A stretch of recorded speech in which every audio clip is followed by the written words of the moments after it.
Hi everyone, I'm Christina, and today I'm going to talk about how a culture of empathy drives product growth.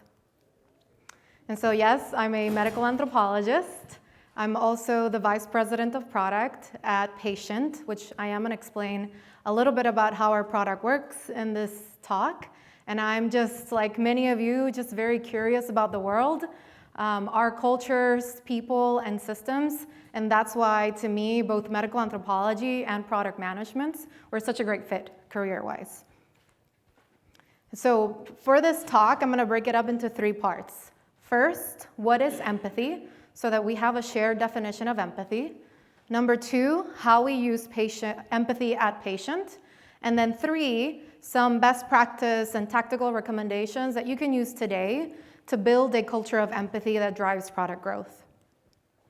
And so empathy is the human capacity to understand other people's needs and feelings. It is the ability to walk in someone else's shoes and see the world from their perspective.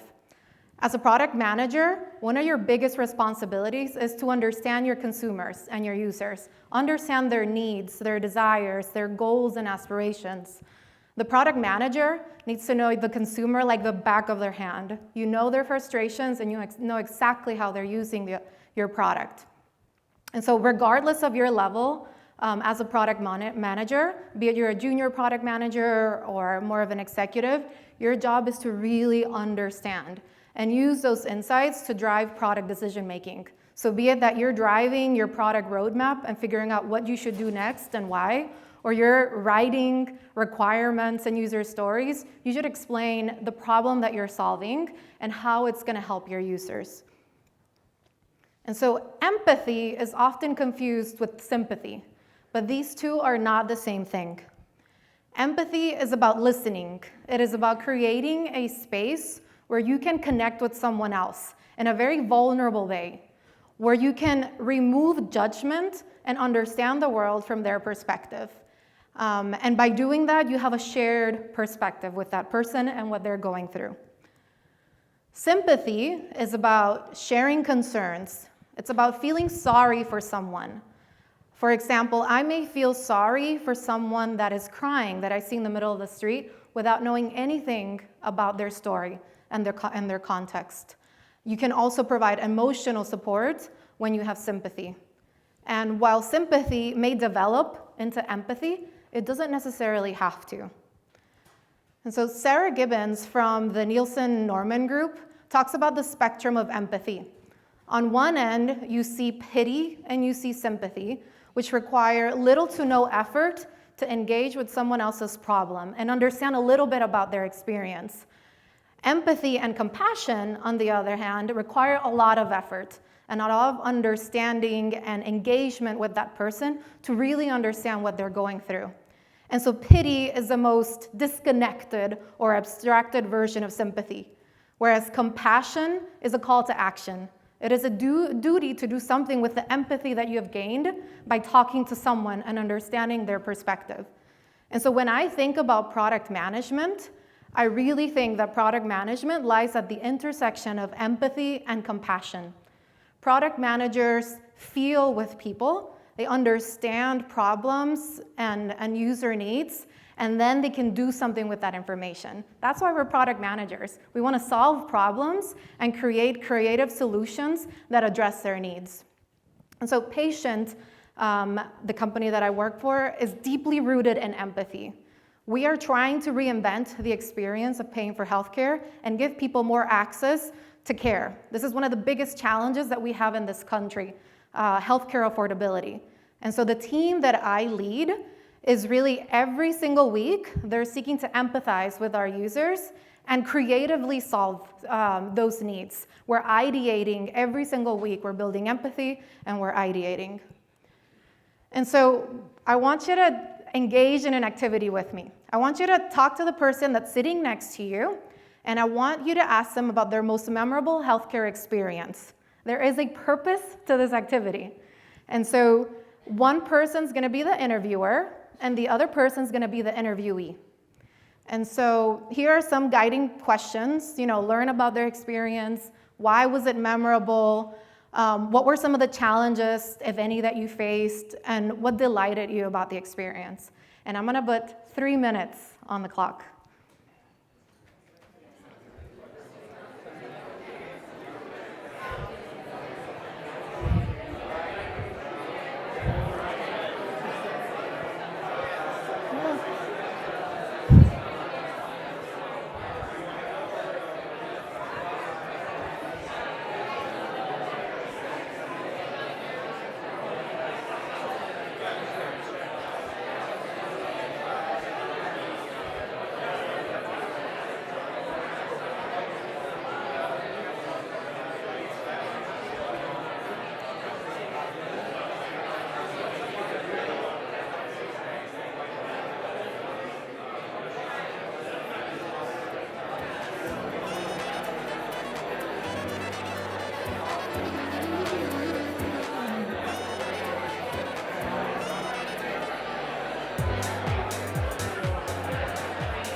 Okay, if I can get everyone's attention back to me,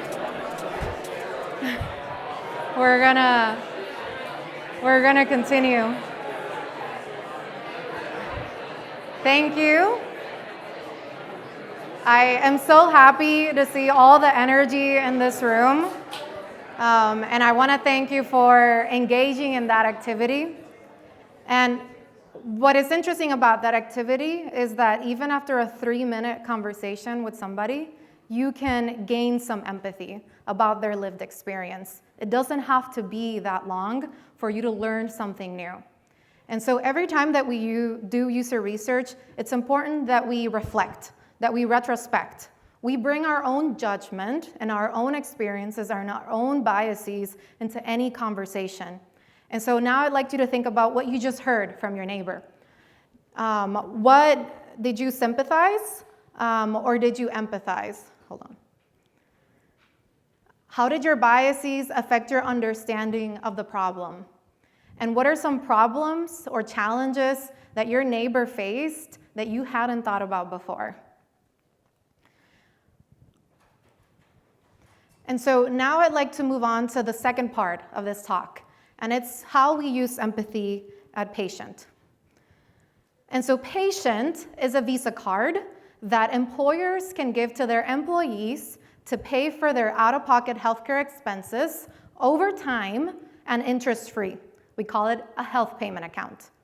And the card pays for any medical, dental, vision, pharmacy, veterinary expense. There's no credit check. The employer determines the credit allowance, typically $5,000 to match the deductible. And an employee can pay between 12 and 36 months, depending on the employer contract, via payroll deduction or a linked bank account.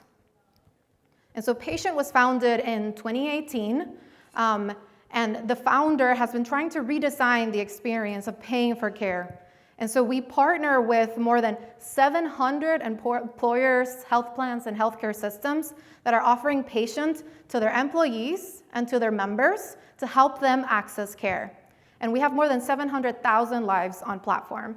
We've been able to raise $63 million in capital. $40 million was just announced in January, which given this market is pretty impressive. And it tells you a little bit about the value that we provide. But that only tells you the who and the what, who we are as a company and what we do.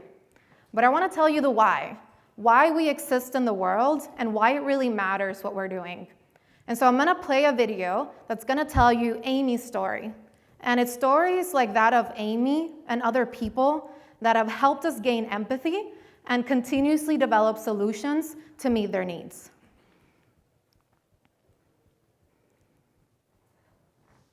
Should be sound.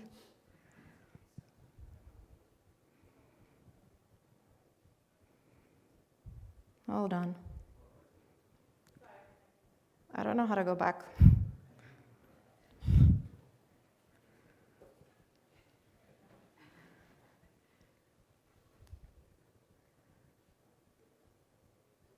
Does the star button go back?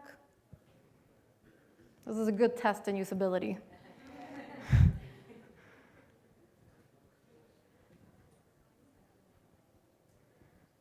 Do you want me to try to play again? Okay. Last year I had some surgery, but wasn't able to do any of the follow-up because the surgery was so costly. When you have a deductible and a larger copay for specialists, you just can't. Food comes first, electricity comes first, kids come first. So you put a lot of your mom stuff on the back burner.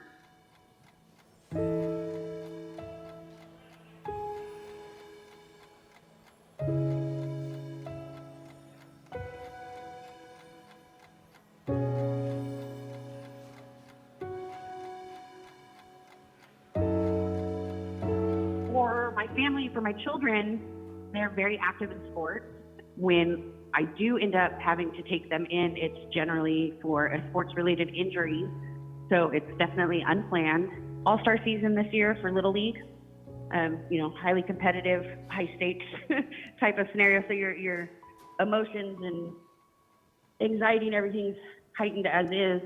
My son was sliding into second base and hit the base wrong and was stepped on by the second baseman. And his ankle swelled up like a giant balloon instantly. My copay with my health insurance is $300. $300 out of pocket, unplanned, is nearly impossible to come up with. But if your child is hurt, it's something that you do without question. So you beg, borrow, or steal that money from somewhere else within my budget. Well, this last year, having Patient, I haven't had to do that. It just took that stress out of that scenario, and that was amazing.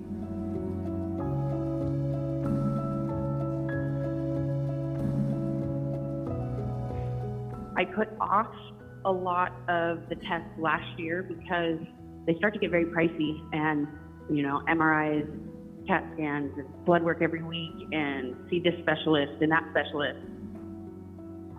Then my employer came out with Patient this year, and I've really been able to be way more proactive, and the doctors, I'm hoping, are coming much closer to actual real diagnosis and fix. I was able to budget out with payroll deductions and not worry about which test am I going to do and which one can I get away with not doing. I could really put a focus on, let's fix this once and for all, find some real solutions and some relief. It's been amazing. Awesome. And so as you heard from that story, Amy does not want to second guess whether she should get the care that she needs. She wants to be proactive with her health. And with a high deductible, she was previously unable to afford the care that she needed. And this is a very common story that we hear. I don't have the money, how am I gonna pay for that visit or that procedure? And there are many different benefit solutions in the market that are trying to address this healthcare affordability problem. You might have heard of HSAs or an FSA or an HRA. Just out of curiosity, how many of you guys have an HSA? And how many of you know how an HSA works? For those of you who don't know, HSAs allow you to save money on a pre-tax basis to pay for healthcare. That could be deductibles or co-pays or co-insurance. And it relies on an individual to save money or an employer to deposit money into their employees' HSAs. So it really is built on a premise of saving. You're saving money for an unexpected healthcare event, which may or may not come in the future. And for a lot of families and individuals, saving is really hard to do. You heard it from Amy's story. She's trying to pull from different areas of their budget just to pay a $300 expense, which her son really needed. And so Patient tackles that problem from a very different lens. At the beginning of the year, when your benefits start, we provide an on-demand line of credit that people can use whenever they need it. They have the funds that are available. And typically, we match that deductible. And so you never have to worry about having that fund available. And so HSAs are also typically offered to members that are enrolled in a high deductible plan. And what we know from the market is that most commonly, deductibles in a high deductible plan are higher than the annual contribution limit for an HSA. And so a lot of individuals still have to come up with that gap between, my HSA and then my deductible as well. And so with Patient, people don't have to worry. The money is available, they can access it, they can pay over time, and they don't have to stress about it. This is a little bit of the impact that we've been able to have. The average transaction that is charged to a Patient card is $132.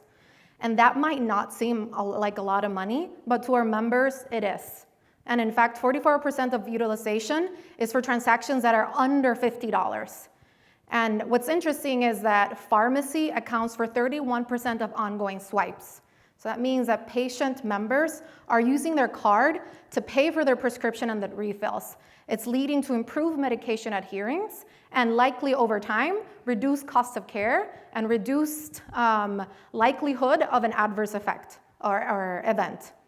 And so we have 85% repeat utilization. After someone swipes, they swipe again. They love our product. We have a Net Promoter Score of more than 90. And that, to put that into perspective, Retently did a market analysis, and they looked at NPS for healthcare in the last 4 years, and it was 33. We're 3 times that number because we've been able to provide a solution that meets people's needs. We understand their situation, and we're there to help. So for the last part of this talk, I'd like to share some best practices. We've talked about what is empathy, what empathy looks like at Patient through our stories that we hear, and then now let's talk about some tactical recommendations. And so understanding your users and their customer journey is the key to the success of any product growth model. Be it an early stage product, a more established company, it is about understanding critical learnings from your customers and their journey to drive growth. One of the assets that I love to create, and my teams really know this, is the service blueprint. It is a map of the end-to-end experience that someone goes through while using your product. It maps out actions and systems, external influences, who they have to talk to get unblocked. But what I love most about the service blueprint is the ability to map emotional and functional highs and lows in your experience. That's the green smiley face and the red sad face in the diagram. And you only know where to put those faces if you conduct research and you gain some empathy about the experience. What are those moments of friction in the experience? And one of the biggest product pitfalls is working on the wrong problem. And so by doing research, you take a step back and you look at your system holistically and you figure out, well, what are the biggest problems? How do they stack rank against each other? And how should I prioritize my efforts that are gonna lead to a better customer experience, is gonna drive customer value and product value? And so how many of you have worked on a product and not done research? I definitely don't want you to live dangerously like Dr. Evil. It's important to do user research to make sound bets, you're using data to drive your product decisions. And so user research and empathy are tightly connected. And so here are a few strategies on how you can become an empathetic product manager. Number one, listen. Reach out to your users at least once a week. And that could be conversational research, it could be UI, UX testing, it could be a product survey, it could be shadowing support conversations and listening to what your users are saying. But it's super important for you to be super in tune with your users. Number two, create user journeys and study them. Really understand what people are saying and how they use your system. Layer in your qualitative data on your service blueprint, as well as your quantitative data on your service blueprint. That's going to tell you friction in the experience and where people are dropping off.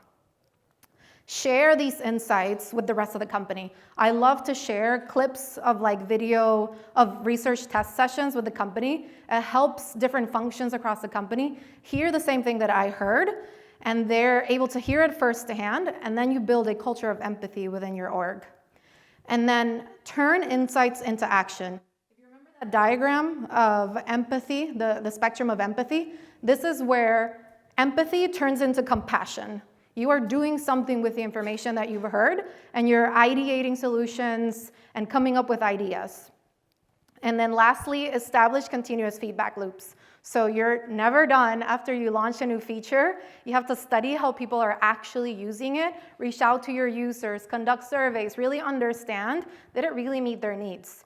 It's really important to come back, reflect and retrospect, look at the data, and then iterate. That culture of learning and experimentation, you try it, you come back to the drawing board. That's really important for you to increase your empathy as well. This is another tool. It's called an empathy map. You guys might have used it. It's a way to outline personas. It tells you what someone says, what they think, what they do, and what they feel. And sometimes it allows you to uncover needs that maybe that research participant has not voiced. Maybe your customer hasn't voiced it, but by creating this map, it allows you to see connections. And so how does empathy lead to product growth? We're all here in this summit, so we probably have the same definition of PLG. It's a strategy that's focused on the product as a primary way to attract, convert, and retain your users.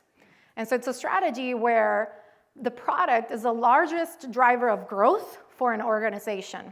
And if you really think about it, at its core, it's really just about building a sticky product. And you can't build a sticky product if you don't understand how your users are using it. What are their needs and goals for using that product, and how are they being met? And so if you're familiar with the flywheel, the PLG flywheel, it's a framework where you can map out how a user moves from being an evaluator of your product, a beginner, a regular user, or a champion. And so by uncovering problems, you're able to move people faster and faster through that flywheel. And I think it's really important to also crowdsource solution to all functions of the business. Your market is out, your salespeople are out there. They're listening to prospective clients and what they think and what they say. Your customer success team as well. Use these insights, share them back with other areas of your business so that they have the right talking points, so that they can answer the most common questions that people ask. And so another common misconception is that product-led growth is the responsibility of the product team. I don't think so. I think it's about the democratization of product and really harnessing the collective wisdom of the company to build a better product. But that's easier said than done.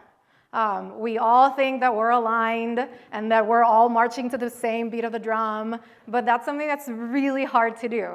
And I think you guys are laughing is because you struggle with that too.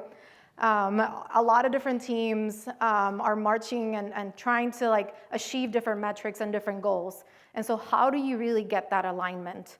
And you can use empathy to help you get that alignment with the organization.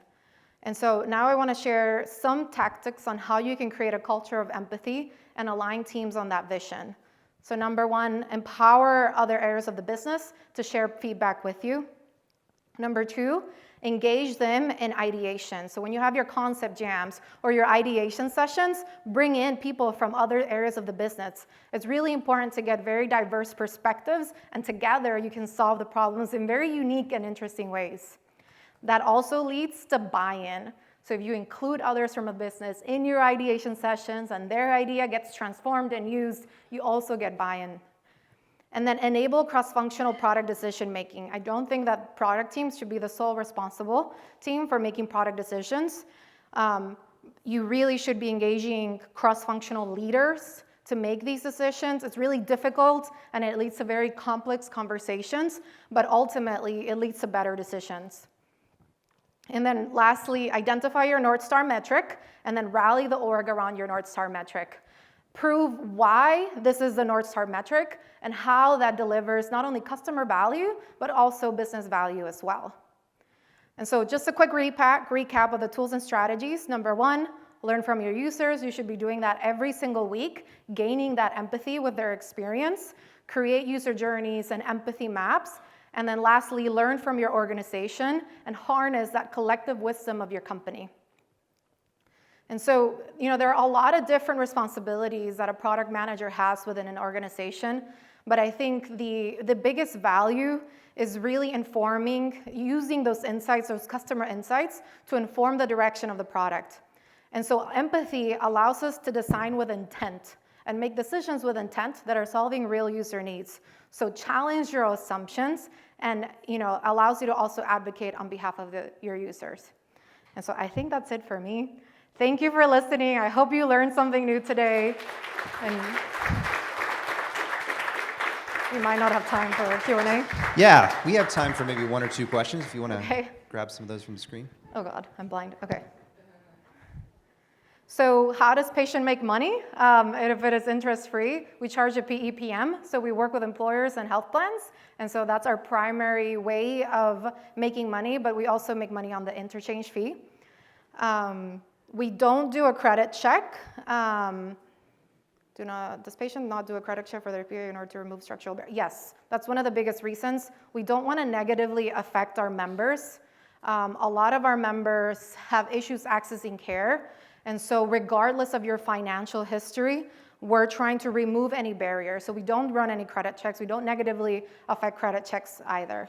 And so we have other ways of really, assessing someone's ability to repay that we incorporate as part of our onboarding flow. And then how do you track empathy? What metrics can be used? Any of your metrics that look at customer acquisition, retention, activation, like if you're solving real user needs, so empathy is just a means to an end. If you're really understanding and you're using those insights to solve needs, you're helping achieve business metrics. And sorry, I just kind of kept going. Okay. And then lastly, any suggestions on how to make your customers as empathetic as yourself when your customer is different from your user? That's an interesting one. I think that, typically the employers that are reaching out to us are empathetic as well. They're trying to do good to their employees. They're also trying to retain their employees. And the health plans that we work with also know this is a big problem. Like healthcare affordability is a big problem. And so, they already have that empathy. They want to be able to offer something good for their employees. And so, a way to make them more empathetic is to show data back to them. Hey, this is how your employees are using Paytient. Look at what they're using it for. And that helps them gain that empathy as well. Thank you. Appreciate it. Thank you so much.